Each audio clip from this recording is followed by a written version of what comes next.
Good afternoon, YouTubers. This is the more in-depth look at the front third, or the front half of the main plot. All these were done from seeds, all these flowers, bar, as I said, about 50% of the bedding plant, mainly lobelia, because of time and space considerations. But certainly, if you've ever wondered what and how difficult dahlia are doing from seed, I've done them for the last couple of years from seed in a greenhouse covered with polythene, in a tray, and even in a cold February they started to come up. Absolutely no problem. I'd never buy tubers again. I planted a new tree in my special box which I built last year. I put this in, I think it's Lord Rochester, I couldn't remember the name. It's a peach, but you know, given this year's weather, whether it will work in the future I don't know, but I intend to train it over to the shed. These are some of the raspberries variety, I can't remember. They're beginning to end now. We're on with the raspberries on of last year's cane, and for Frida who was asking, there's your mildew. Yep, it's come, but it's not on my cucurbits just as yet. These are the new canes coming through, so in a couple of weeks, once these are cleared, I'll take out the old canes and leave these standing and string them up just so they don't come down in the winter. This is Japanese pumpkin. That's all it's called on the seed packet, but I think they're called kabocha. I'm quite pleased with those. I've trailed them up this framework which I added to the vines last winter, and they seem to be responding in kind. Hanging up there are tiny Tim, and I talked about them on the main video. Mainly I use them because they're less vigorous than garden pearl. I'm very happy with garden pearl, it's just too big for those particular pots, but tiny Tim appears to suit them. Although, as I pointed out previously, blight has been on its way. In here, my squash box for this year are Kojak and Courgette Astia.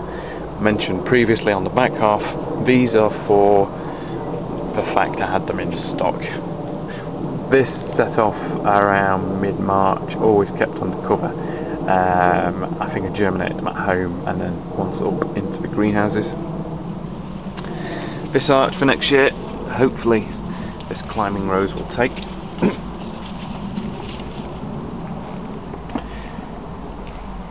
Coming down here, I don't do much with this bed, just for liquid flowers, and this is Musa Bajou, has been coming back several years. They are hardy. The only thing that killed it was a -16 a few years ago. You can fleece them, but they do tend to get a little bit damp and rot off.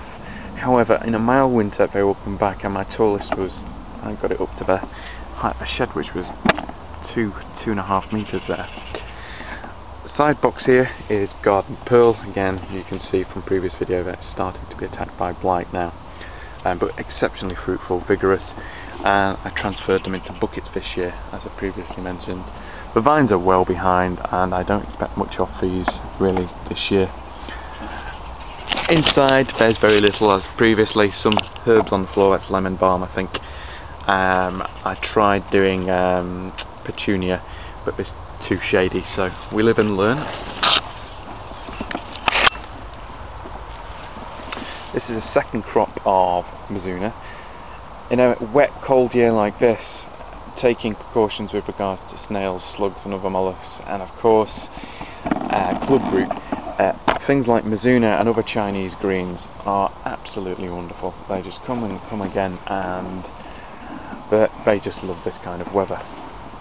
The chard, I've done a few yellow, where you can see the labels down there, yellow, white and green chard.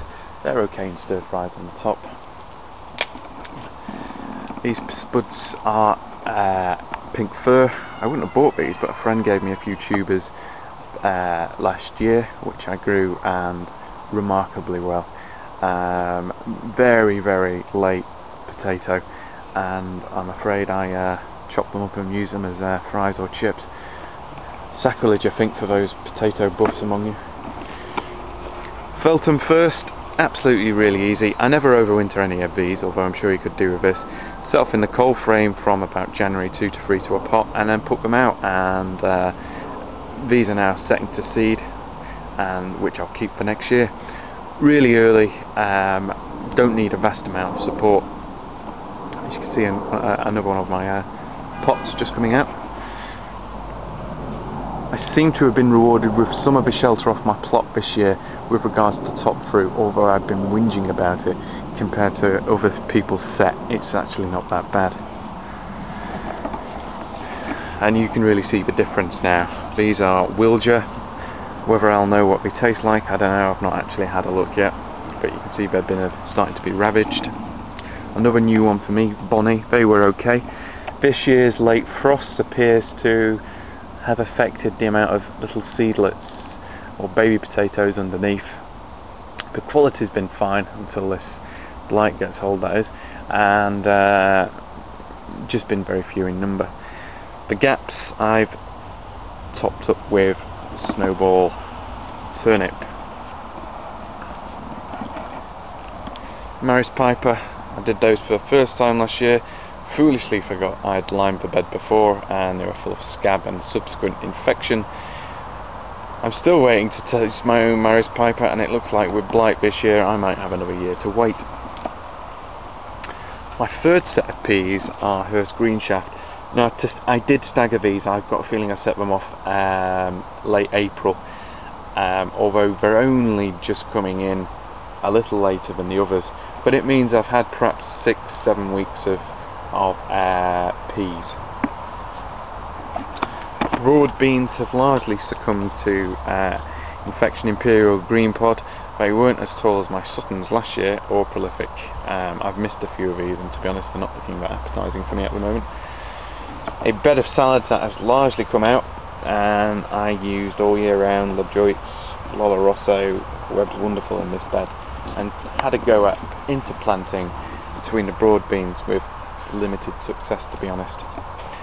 Tried me old companion planting this year with some French marigolds. Absolutely easy to do from seed, and really hardy as well, in a greenhouse that is, but really hardy, difficult to kill when you're transplanting them, which is sometimes a problem. Rocket letting go to seed now, and I think over there in another end bed is a second set of rocket here, and a catch crop of French radish somewhere in there. I tried to do carrots in there, but obviously not enough sun, and in this rain and horrible year I couldn't germinate any. I could have cheated, put them in the greenhouse, but I always seem to suffer from canker there afterwards when I do it that way, but that's just me. Sweet corn applause, really doing well with a bit of shelter. I thought they were doing well, and I saw a picture of the news of the drought in America, and they were complaining about the size of their corn, which are unfortunately the size of mine, which I'm quite pleased with. Interplanted with what I used to call Thai lettuce, but in fact it's I noticed when I was buying some seeds recently, it's also called Grand Rapids. And again, I filled the plugs up with extra spare lettuce, the varieties I mentioned before. Tend to set these off about mid-April, depending on the year, right at the end of the cold really, although it's colder for longer than that. Behind this, probably set these off too early because they're going to be huge in September when I've still got a glut, and that Swede unnamed variety. You can see they're beginning to swell.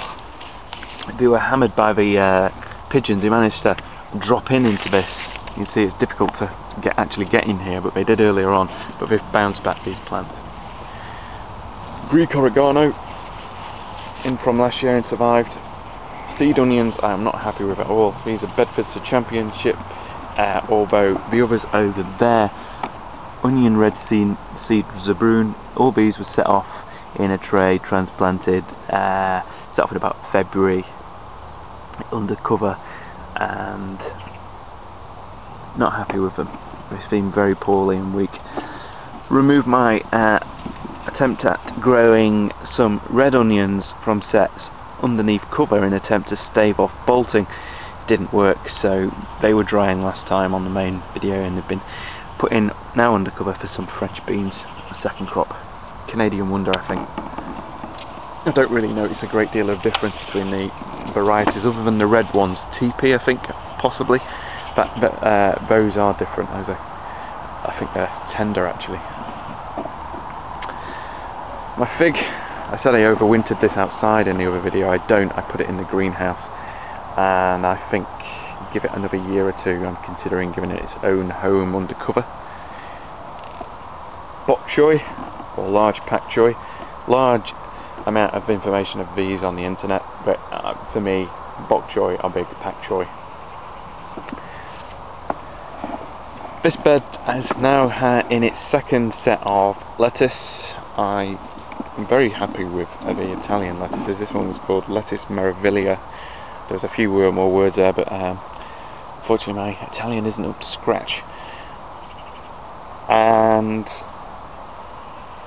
put my leeks in between, as mentioned previously. I only do Musselburgh now. I don't do any of the big ones or early varieties because I find they're coming in at September, October, and I don't really want them then. I want them later on, and ideally into the proverbial hungry gap at the end of winter. And it's the first time I've tried this, but they've responded in kind since removing the lettuce and bulking up. They'll continue to bulk up and won't be affected by the regrowth of the new lettuce.